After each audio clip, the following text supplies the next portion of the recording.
What is the number one mistake you wish everyone would stop making? If you could just pick one mistake, what would it be? Where I practice, the one that's most prominent is seeing people wearing sunscreen the wrong way. It's not just those sunny days that give us skin cancer. People not wearing sunscreen every day.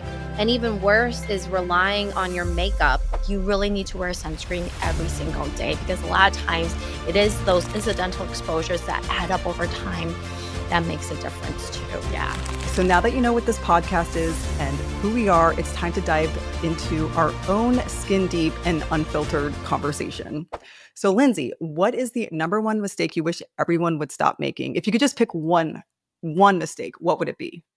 Okay, that's very hard because I feel like even before I became a derm, there were so many mistakes that I was making, and I see mistake after mistake every day, and that's no one's fault of their own. I think these lies and myths have been perpetuated over years. I mean, things that I learned from my mother and my grandmother, but I think where I practice, the one that's most prominent is seeing people wearing sunscreen the wrong way. So by and far, people are only wearing sunscreen when they go to the beach. And you would think where I live, where it's sunny all year round, people would understand the importance of sunscreen, but that myth is still perpetuated that you only have to wear it on a sunny day, when in fact, the evidence is supporting that it's not just those sunny days that give us skin cancer, especially when it comes to like basal cells and squamous cells. It's the incidental sun exposure that we're getting every day. You know, walking to the car, you get a little bit of sun, driving to work, taking your dog for a walk. So over time, those little things build up so much more than, you know, a couple days at the beach every now and then. So people not wearing sunscreen every day.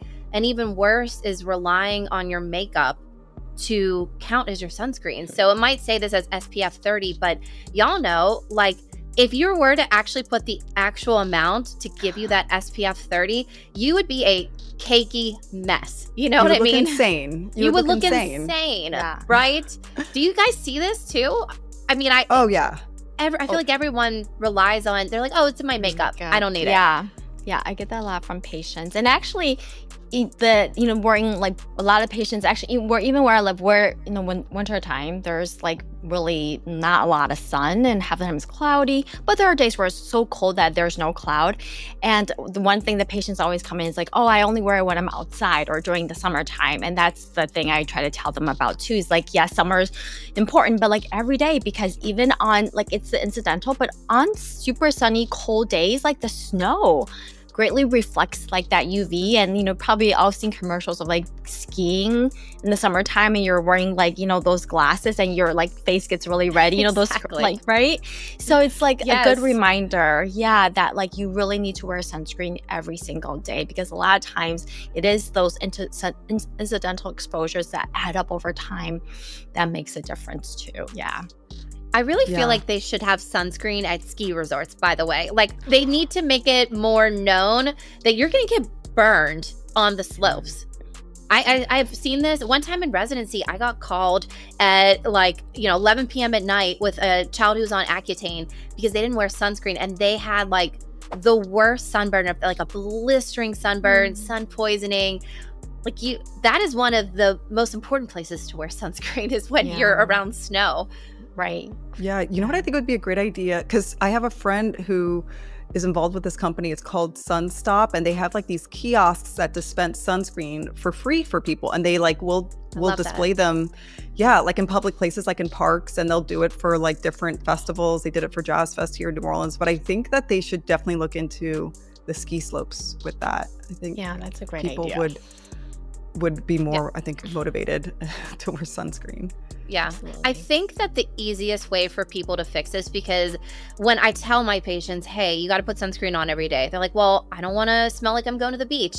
I think that we have come so far in the elegance of sunscreen that there is no excuse anymore. I mean, from Korean sunscreens to those invisible gel formulations to moisturizing sunscreens, there is a sunscreen for every skin type and everyone that don't have an odor that smells like you're going to the beach, doesn't smell like coconuts, that layer well with makeup. So it's just make it part of your everyday routine. I tell patients, put it by your toothbrush. You always brush your teeth. You always put your sunscreen on. Make it a habit and you won't ever forget it. Yeah, when patients ask like, what's the best sunscreen? Like, because they're overwhelmed, you know.